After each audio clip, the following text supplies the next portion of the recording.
How are you? Hi, good. You?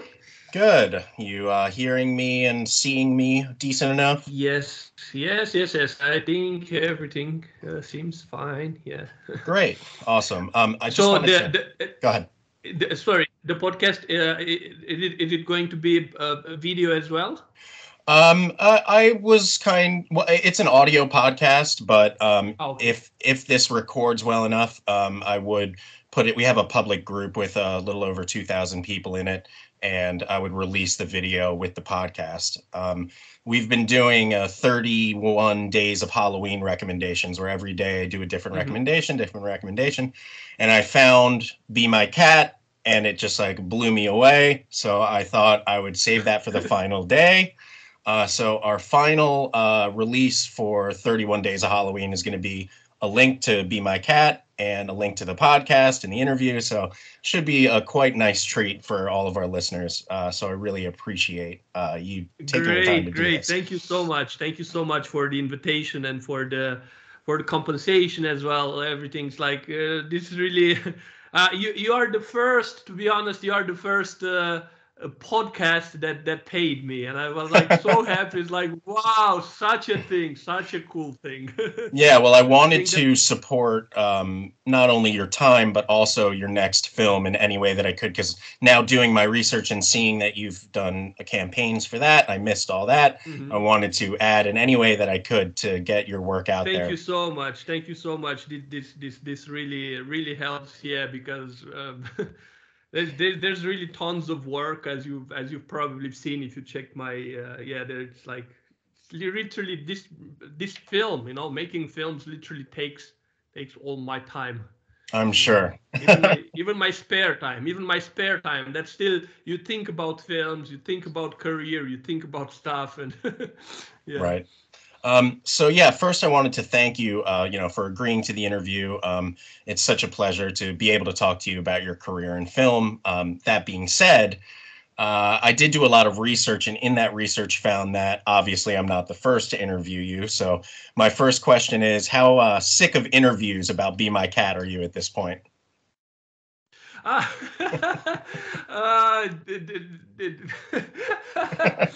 no, yeah.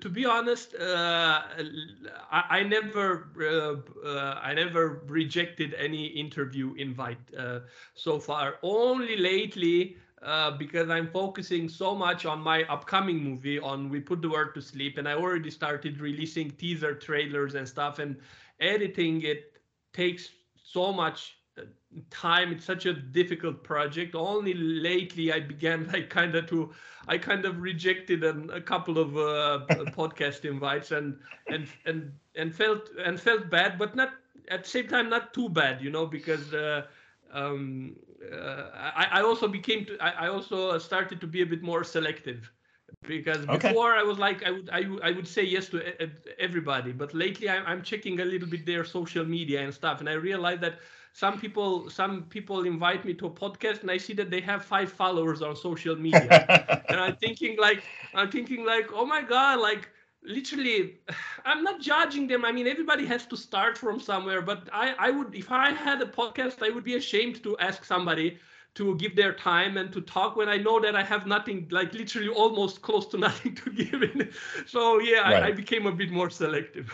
Well, we definitely have slightly more than five listeners, and Yeah, I know. in the group, I really have been pushing the people who I know love horror the most to check out this film, and all of their reactions have been the same. I haven't had one person. Usually in this group, it's very contentious. I'll say, I love this movie, and then someone will always come out and say, this didn't do it for me, blah, blah, blah. This was like unanimous. People were like, wow, this was really an experience. So, yeah, thank So you for taking that you mean time. you have a Facebook group, or Yes, we have a public when you say group and a podcast.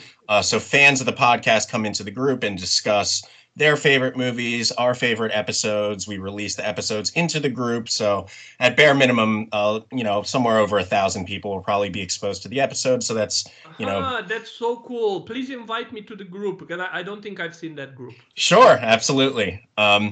So I just wanted to tell you up front that, doing interviews like this, I've done some for the podcast with actors and some filmmakers, and I do feel a little bit of pressure in those situations. But with this, the pressure I feel is different. It's almost as if when they said back, years ago when people would meet Boris Karloff or Anthony Hopkins or Bela Lugosi, the character that they played is so profoundly disturbing that it's hard to separate the two. I mean, I've seen interviews with you before, of course, but your character from the film, and especially since I've watched the film twice in a week to really absorb it and go back through it, it's hard to separate. But I'm glad you have a slightly different hairstyle. So this looks more like put the world to sleep, Adrian, instead of Be My Cat. So I feel a little more comfortable.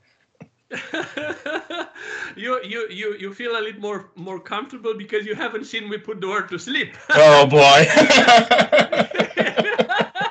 Because if you had seen that one, I'd be more scared. I'm not sure if you would.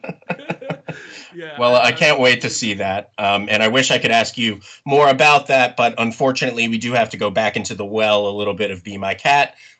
For those reasons, I really tried to find questions that maybe you hadn't been asked. I even erased quite a few from interviews that I had gone through where you were talking about Be My Cat. So the first one I wanted to start with is that we all know how the American response to Be My Cat went. It was a cult classic in many circles. Obviously, you received accolades from Jason Blum from Blumhouse, which is beyond belief. And yeah, I wish. Sorry, I have to correct this because I wish it was actually Jason Blum. It was from Blumhouse, but back in they used to have a section for film reviews. So it was one of their crew, one of their reviewers, not Jason Blum directly. Yeah, that's okay. We'll look at it however you want. I'll tell people that it was Jason Blum. No big deal. We've all seen the reaction in America, but my question for you is, what has been the reaction in your home country, in Romania, in the film community, in the artist community? Has that been a different experience than the American reaction or similar? The Romanian. What should I say? I mean, I do have fans from Romania, but they are. We don't have a community like the way you have. Sorry, you are from the US or the UK? Sorry. I'm from the US. I'm from Philadelphia. US, okay. Yeah. So it's not like in the US, like where there is a more tight horror community where horror fans have each other as friends on Facebook and go to conventions and stuff like that. You know, I think Romania has a more scattered community. There are some people, one in this neighborhood, one in the next neighborhood, like very few. I have very few fans from Romania, but yeah, it's not a. And like it's even hard for me to reply to this question because it's not like there is such thing as the reaction of the Romanian community. You know, it's right. It's just one fan here, one fan there. From time to time, they heard about the movie not from Romanian festivals or from anything Romanian.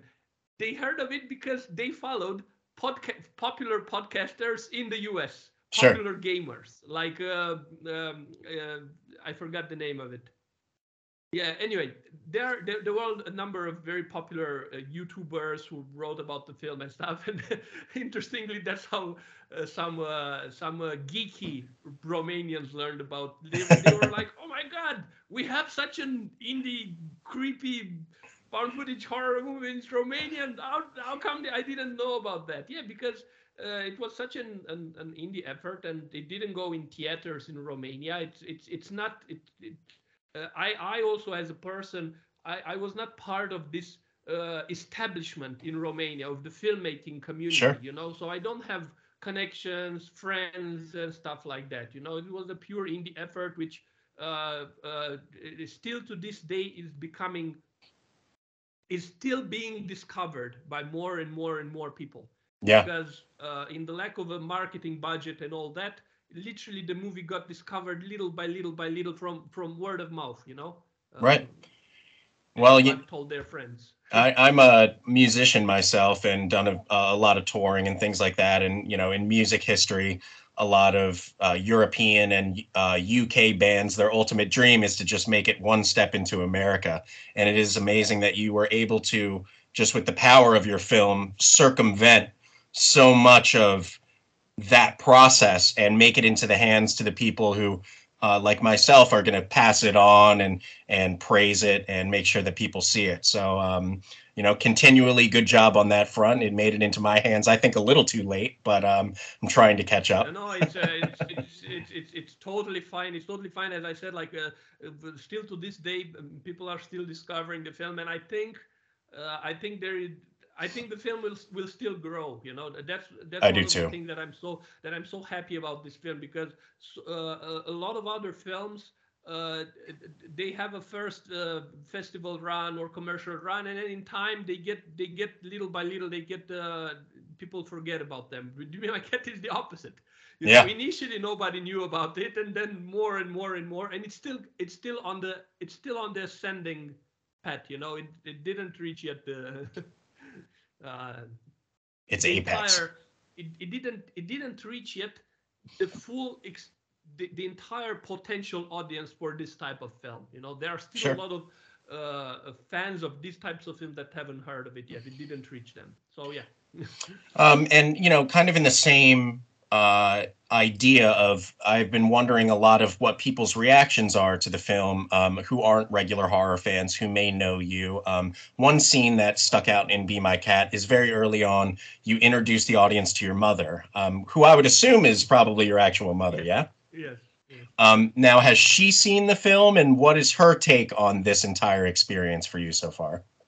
Yeah, my mom constantly is asking. We've moved from that house where the first sequences are shot in our actual home, not the rest with the hotel and stuff. That's shot in a different place. And she constantly, because we've moved now, she's nostalgic and wants to watch the movie just to watch the See the the old home. house and the surroundings and the yard. And so my mom, yeah, she's not a horror fan. She's a thriller fan, though. Like Okay. her favorite film of all time, I think, is one of her favorite, if not one of the two, is Silence of the Lambs, for example. So Fantastic. very interestingly, for example, she loved Assault on Precinct 13 by John John Carpenter, but Carpenter. Yep. hated Halloween. So Huh. whenever it's something that if it's a tense thriller, but so tense that literally you sweat, that's when that she loves it.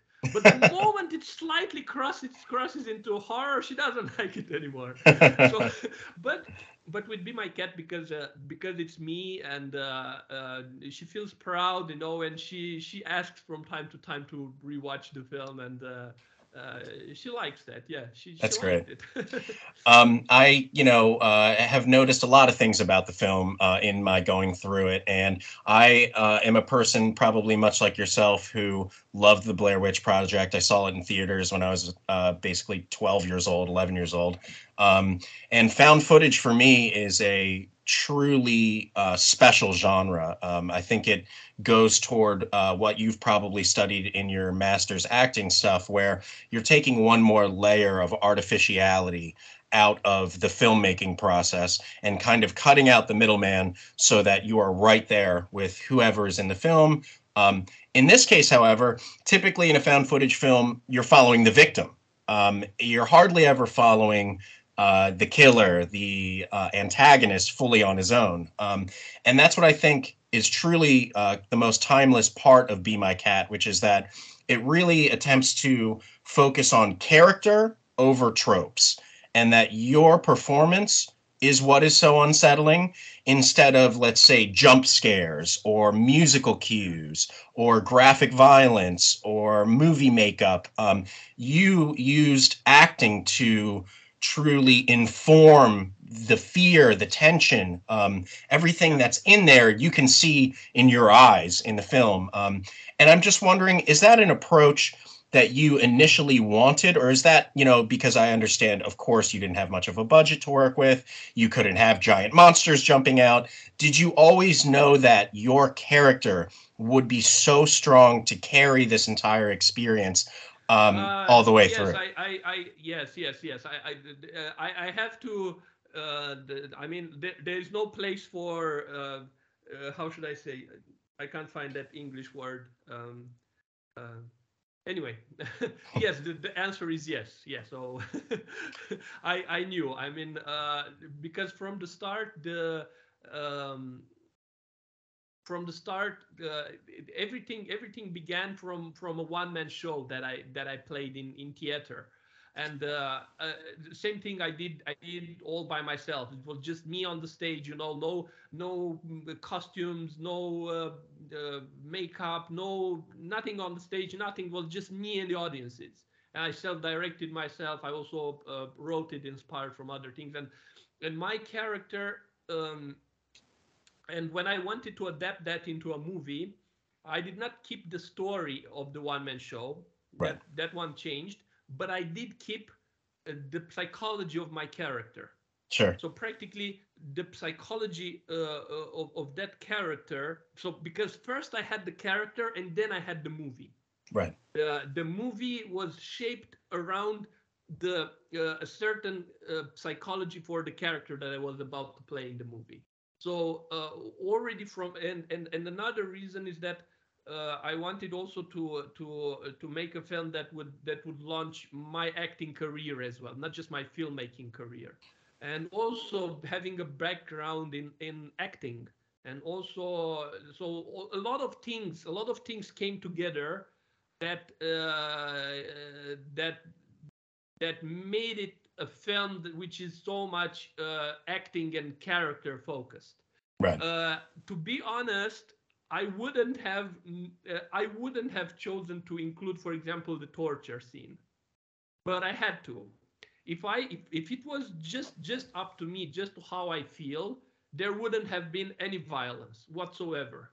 It would have been a purely psychological character driven movie. The only reason I included that because I thought I was afraid it wouldn't be commercial enough. And literally, I wanted to give something for horror fans Right. because I felt a responsibility. I felt okay. I'm making a horror movie. Already, it's already found footage. It's already little budget. So if on top of that I make it only about a person chatting,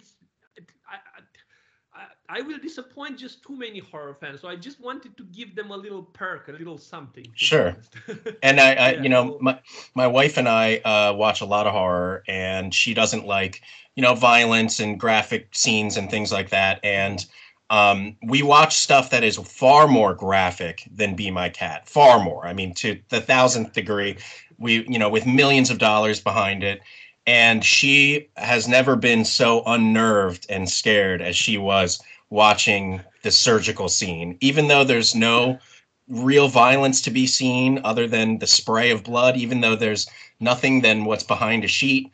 It's like the thing with Jaws, where he doesn't show up until, more than halfway through the movie. It's about what your imagination conveys in those moments. And there are so many moments like that in Be My Cat, where whether it's you saying very early on, one of the first lines that you say, I got the actresses, but they don't know I lied to them. And then it cuts. And you don't know what the lie is. You don't know what you're even referring to. But there's many moments in Be My Cat like this where you used editing to really put this ominous moment to the forefront. And then your brain starts racing. Well, why is he lying to the actresses? What is there to lie about?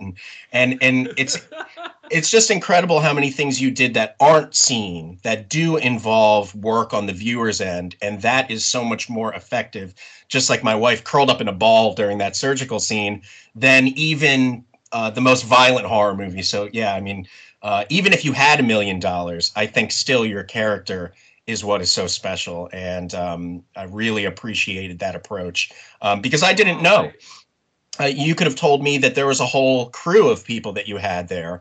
And I would have said, okay, I've seen found footage movies where there's just as much going on, where I assume there's an audio guy, there's a script person, and knowing that it's just you, I mean, and that it all came from up top. I mean, it is so impressive. And I'm still yeah, it finding came ways. it came I'm really happy, for example, that you are actually the first person to have mentioned that moment when the cut before the um when he said I'm gonna lie to them and stuff, and it's very interesting. Yeah, I'm happy you like that. I get But a lot goosebumps of from these that things. for sure. Wow. A lot of the things that I did in Be My Cat were intuitive. You know, a lot of the decisions were intuitive. For example, that cut, I don't remember to have actually rationally thought of it. Oh, I'm gonna make this cut because I was schooled in acting, and I was schooled a bit in theater directing, and then my film school was watching tons of movies, you know. So then when I did Be My Cat, all that knowledge during all the months of hard work on Be My Cat, all that knowledge combined with my experience from acting and directing theater came and kind of just came out of me, you know. A lot of the decisions were not rational, were not, oh, I'm gonna do this cut and I'm gonna Sure. manipulate audience this way. No, it just felt the right way to do it. And yeah, so much work, but at the same time, by the way, like editing and a lot of the stuff were done like literally. I learned to edit a movie uh, by doing it. You know, like Yeah. first I just put all the footage on the timeline. Like, okay, what am I doing here? And literally started reading Google how to edit, you know, and then cutting little from here. How does this look? No, let's go back. Literally trial and error for months. That's how the editing process, by the way, happened. And just looking what works and what doesn't work. Yeah, I mean, it goes to show that no matter what program you use, no matter how much money you have, Yeah. no matter, I mean, we see in America more than anywhere movies that cost $200 million where I finish it and I'm like, did a single person have a brain while they were making this movie? Um, and it just goes to show you. And when I was in film school, they always taught me that it's not really about the tools, that you can achieve great things with the power of your mind, and that's why it's a beautiful art form to begin with. And this movie is proof positive of, as American centric as the phrase is, the American dream, which is to take so little Wow, I'm and so do happy so you are much. saying this. I'm so happy you are saying this. You know, I've been asked since we were talking about other podcasts and stuff. I was asked, what were my inspirations and stuff like that. And I think more than 3 times I said in podcasts, actually, my inspirations for this film were actually not nothing from what I've learned because I also had some classes. I also know what is being taught in Romanian school, in film school and stuff like that. Actually, I've learned from the American dream. Actually, Yeah. from that, I grew up watching films and documentaries about these kids, who just want to grab a camera and do something. This indie crazy spirit. Yeah. I and it's so you're the first person to actually kind of seeing this, and yeah, I'm happy, and I wanted to also inspire people. Actually, I Yeah. wanted to also give more people the courage to do it because, for example, in Romania, there are so many youngsters, and I think all over the world, they finish a film school and they are more afraid to make a film. I mean, Sure. the school scares them so much because tells them how many things are needed to make a movie. How many things, and they are so scared, and even to make a short, literally, not even talking about a feature. And my what I wanted to say to people as well, and is to like it's the opposite actually. It's about all the things you don't need Right. Yeah. to make a movie, not all the Right. things you need. Just throw everything to garbage and just if you don't have anything, literally take a phone and you are making a movie Yep. Yeah. with that phone. I mean, it's Yeah. amazing because they teach you that the more technology exists, well, now you can edit this way, and now you can do that and do that. And what's amazing is that it's still at its core something that has to come from a place of creativity, and that will always shine through, no matter what money is there, no matter what you're doing. So, yeah, Be My Cat is proof positive that this kind of thing is possible still, and that you don't That's need all of these things to make it and make a film that'll reach people. And yeah, yeah. it's very And powerful. very interestingly, I'm receiving I get very happy when I receive emails actually from film students and stuff, and they said, oh, how much Be My Cat inspired them and influenced. I even received from a script writer. Like he's a script writer, and he said like, oh my god, I learned so much about writing characters and stuff. And I'm saying, wow, this is truly paradoxical because Be My Cat had no script. Right. Well, that's a good lesson to learn, is that sometimes less is more. And sometimes, especially in film, if you don't have a character worth following, then what have you got really? And some of the best films, do the most with the least. So, yeah, again, praise to that process for you. And in that same vein, I'm also wondering, you've talked so much in this interview and in other interviews about your preparation process to get into that character, the method acting that you employed to become the character from Be My Cat, which is then mirrored in the meta moment, which is my personal favorite moment in the whole film, when you look at the camera and you go, oh my God, I've become the character. That you're like hunched over in the dark, and it's so profound and meta and disturbing to see that. And I know a lot of people that have suffered from mania and from delusions of grandeur, and that look in your eyes. It's almost like when they say you see the shark and the shark's eyes are black. And you have this intensity that you've realized you've become this person. And I just wanted to know, how has the disconnection from that character gone for you? Everyone always asks you about what was it like preparing and how many years did Yeah. you spend in the character? What has it been like shifting into your newer project and letting go of that character, even as everyone praises it and shows it again and mentions it to Yeah. you, or like today where you can't escape it and once again someone's asking you about it? And what Well, has that been like for you? yeah. To be honest, I don't remember doing anything deliberate to let it go, because uh, to be honest, I'm not sure exactly why. How come I didn't encounter any problems with that? Because like when during shootings, I kind of partially lived in character, and also a year in advance, I partially lived in character.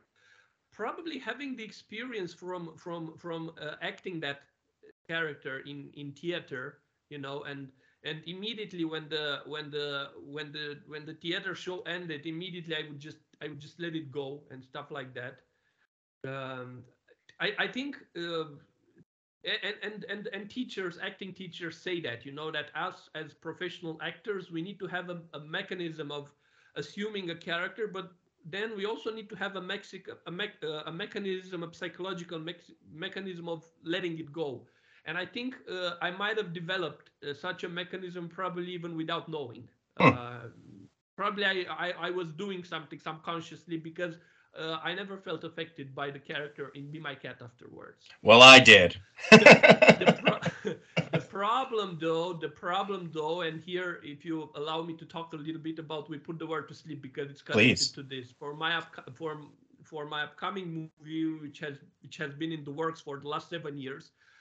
This is where I push things too far, because I did not use, because we shot, me and my wife, she's an actress as well and also a producer on the movie. So we no longer had a language switch the way we had in Be My Cat. Whenever we speak English, we are in character. We go from in our cat. We didn't have that, and it literally for years, we kind of partially lived in character to a point of now looking back and realizing, oh my God, all these years I had some life views, some I thought of things about the world. I made some posts on social media, political posts. I even lived my life in ways that I'm not so sure how much they were mine and just inspired the character, or how much were from the character. And it's Wow. so scary, and it's something that scared me. It scared me, and I realized that I did a mistake and I shouldn't have done it. I mean, yeah, never. Because it also affected our personal lives as I'm well. sure. So this thing that you are afraid for, that might have happened for Be My Cat, didn't happen, but unfortunately happened for We Put the World to Sleep. Wow. And that's so scary and crazy, because We Put the World to Sleep is about characters who get lost in their roles. Oh boy. So Well, and now I let it go now, but when from the moment I realized that this is affecting our lives, and oh my God, I'm becoming somebody else, I'm becoming that character, because of all these years, because I thought, oh, I'm an actor, I can do it, sure. just do it, just push method acting to extremes and stuff like that. But then I realized at, at some point, when you when you think too much in a certain way, your psychology is affected. You can't fight it forever. You can't. At some point, it will get you. Right. That Yeah. that thing, that fictional reality, it will get you at some point, and it's dangerous. And I would advise now. Now I have this advice for whoever is interested, either film directors or actors.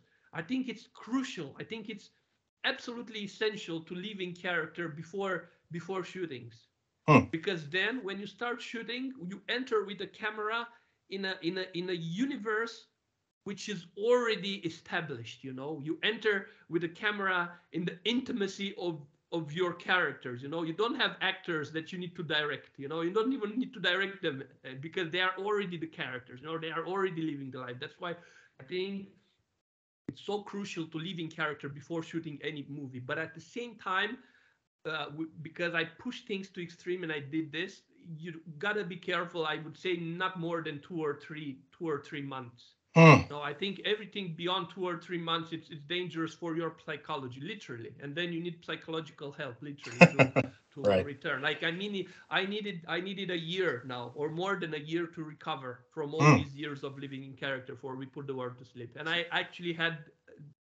I talked with my psychologist. Like, I had sessions, literally, Wow. to recover. It's crazy. Well, I know that that has been a very long process for you, obviously, and I I'm sure, speak for many people when they say that. I'm sure that what you've put yourself through will be worth it, and for us as the viewer, I at don't know. least. Hopefully, your Yeah, marriage is I okay. sure hope so. So long as you're not waking up in a pile of Anne Hathaway DVDs every night, I'm not too worried about you. Yeah, um, yeah.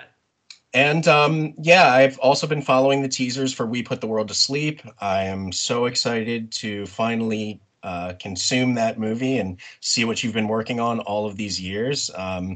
And from here, my mission is to just keep supporting your work, keep letting people know about Be My Cat. I mean, I really, I've made lists on Letterbox about found footage. I've spent years searching out every nook and cranny in the genre that I could possibly absorb, and almost none of them have hit me in a way psychologically, mentally, and creatively as this film. So I want to thank you, not only for your time, but for your incredible work, even though there's only so little of it for me to consume. And I don't think it's healthy for me to keep watching Be My Cat, but maybe I'll keep passing it to others, and they will help spread the word, because I think what you have creatively is something not accidental, obviously. I mean, as soon as I looked up your biography and saw that you had studied acting, that was the first moment where I was like, this movie is exactly what I wanted it to be, where it really is a stroke of genius and isn't a mistake and isn't somebody who found their dad's camera and really has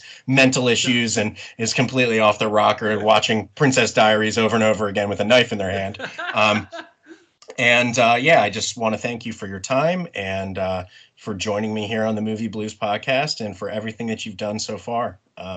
Is there anything else you'd Thank like you to so say much. about We Put the World to Sleep in terms of when we can get more of a taste for that, or we're just doing little lead Thank you up so clips? much. Or Yeah, thank you so much for all the appreciation. I'm always happy when I encounter people like you. You know how who get it so well. You know, like you are one of the few people who get it like literally on every levels. You know, like thank you. all the passion and all the work and even what I wanted to aim with the movie and all that. Yeah. And yeah, and I have there's a there's a much bigger vision what I want to say with cinema. I mean, it's part of a trilogy actually now. Um, Be My Cat. It's a loose trilogy. It's more like kind of the same universe because Be My Cat, you know, it's brutal, it's vicious, it deals with very basic instincts and stuff like that. Uh, and then We Put the World to Sleep. It's kind of We Put the World to Sleep. I'm taking audiences from the level of from Be My Cat's level, and I'm taking them to the next level. It's a more mental film, you know, like you go from lower impulses and brutality to go to a more mental, to a more rational level. Um, in parts equally horrifying, but in a very different way, a very different, extremely different type of film is We Put the World to Sleep. Mhm. And then the trilogy will end with Pure, which is again you are taking the same people. I mean, I don't know if I will have fans who will watch all three, but kind of that's my count. You know, I'm taking them from the yeah, I'm right here. I'm yeah, I'm taking them from that mental level, and I'm making a proposition to go even further because Pure will be about mysteries beyond reason. Mm, Will have spiritual themes. Like you go into universal mysteries. You go Terrence Malick sure. directions actually. And so I have this metaphysical vision of what I want to, of how I want to inspire audiences with my work, you know, and where uh, I want to propose them to go on a certain path, and we will see. I don't know. It's a huge experiment. We will see how they will react we put the word to sleep. Yeah. Okay, well, I will be there And by for. the way, if anybody Go ahead. if anyone wants to support me, they can support me on Patreon. By the way, uh, uh, they get thanks credits, producer credits, and in all these three films, Great. practically by supporting me there. Yeah. Well, I'm definitely going to sign up for the Patreon ASAP. I've been doing so much research on Be My Cat over the past week that I haven't had time to focus on that, but I am definitely going to check that out and support you in any way that I can because I'm so excited for that next film and was so inspired by your last. So from here until the release of that, nothing but the best luck for you, and Thank you really so much. will spend as much time as I can in our little community and beyond, just trying to push your name out there as much as possible. So Thank you thank so you, so much. Thank you so much. Thank you of so course. much. Yeah, really, All it was right. a real pleasure to Thank you. interview you. Yeah. Thank you. And is there anything else you'd like to comment on before we head out or plug? You are still recording? Yeah, well, I can cut this off at the end. It doesn't matter. Okay, yeah. No, kinda. I said everything that came to my mind. Yeah, please don't forget to send me that. Send me an invite to that group. Sure, absolutely.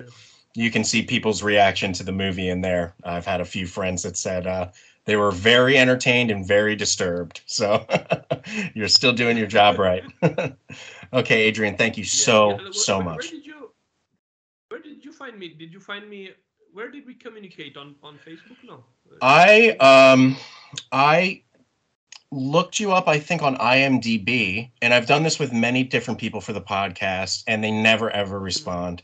I did get an actress who was in MASH that we interviewed. A couple people responded, but I just sent you a direct email, and my thought process was, if I were Adrian, I know that I would want to know, that people are still being so affected by this film, and then maybe this will be the guy who will, respond to me and want to talk about his work. And my only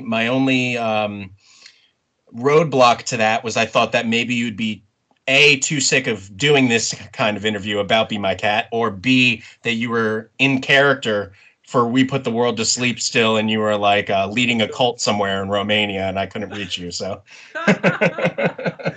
I'm so No. glad neither of Yeah. those turned out to be the case. But And it's so it's kind of sad you telling me that you emailed so many people and they didn't respond. hey, if Um, you sent Be My Cat to 100,000 movie executives, what would they say? Not everybody would get it or understand you or understand no, your no, no. passion. So I misunderstood. So you sent podcast invites to other people.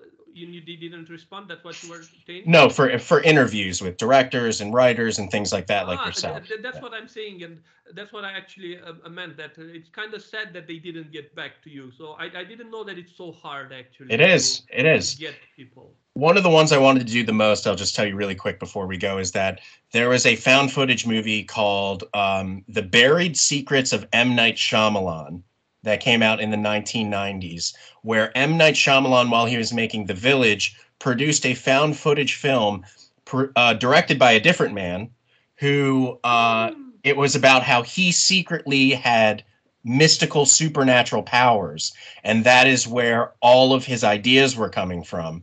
And it's a great little found footage movie where they go to the set of The Village and they try to get him to admit that these things are true, and they shut the production down. It's very meta and very layered and interesting. And I contacted the director and I said, look, I know mostly no one even knows that this movie ever existed. It was on the Sci-Fi Channel, straight to TV in the 90s. It disappeared instantly, or in the early 2000s, rather.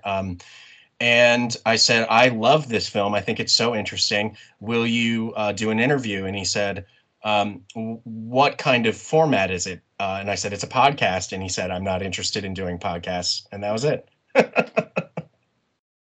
That's So, that's that's that's weird. Yeah. For example, I know that what's his name? What's wrong with me today? I can't remember some names and some some English words. The one of the screenwriters of the movie Host um, is talked this about like that the Host. found footage? Oh, that was a good one. I did like that. Yeah. Jed Shepard. Jed Shepard. I mean, uh, uh, uh, I know he went to tons. He accepted tons of podcasts. I mean, check other podcasts actually, Yeah, and see who they invite, because that's a good then idea. then you know for sure that those people are people who are Yeah. open to podcasts, And and that's they partially are how I got to you. I looked up and saw that yeah, you had been with a and they podcast, are and I was like, and you will get even bigger people than me. I mean there are even bigger people than me in the industry that love to accept every podcast invite, because I think in a way they are aware that this helps, grows their audience, gets more people interested in their work. They're very proactive people. They are trying to reach an audience, to reach passionate fans any way they can, and you will find more, actually. I hope I find as much luck and success as you've had lately. So, I wish you best of luck. Yeah, with same. finding more guests. Yeah. Thank you so much, Adrian. And this was an absolute pleasure. And I will send you links to the group and to this episode when it's released, and so on and so forth. And later, always a pleasure to return. Maybe after when we release, we put the work to sleep. Oh, absolutely. That will be my major priority. Maybe I'll be able to talk to you again by then if you're not too famous. No, I mean, there will definitely be a period when we, even if I do get too famous, Right. definitely, especially after the release of the movie, my wife and I will be doing an intense period of promotion, and we won't say no to any podcast invite, except those with 5 followers. Okay, yeah. Maybe. So long as my audience doesn't drop down to 5, we'll be expecting to hear from us as soon as that movie comes out. I'm sure it will increase time 5 times fold, actually, if you go on this professional and passionate path of going on this approach that I've seen. And thank you. I see only good things for you on your podcast. Yeah. Thank you so much. When you publish it and stuff, if you share it on Twitter and stuff, please tag me or send me a message or something like that, so I can reshare on my social media and retweet and stuff like that. It will be my pleasure, Adrian. Thank you a million times again. Thank you. Thank you. And we look forward to We Put the World to Sleep. Yeah. Well, to the movie, not to actually putting because I see now with the war in Russia and Ukraine, nuclear. What a situation. Yeah. Okay. Fictional. Well, please. Fictional. Yeah. All right, Adrian. Thank you so much. This was an absolute pleasure. Okay. Thank you. Have a Bye. great day. You too.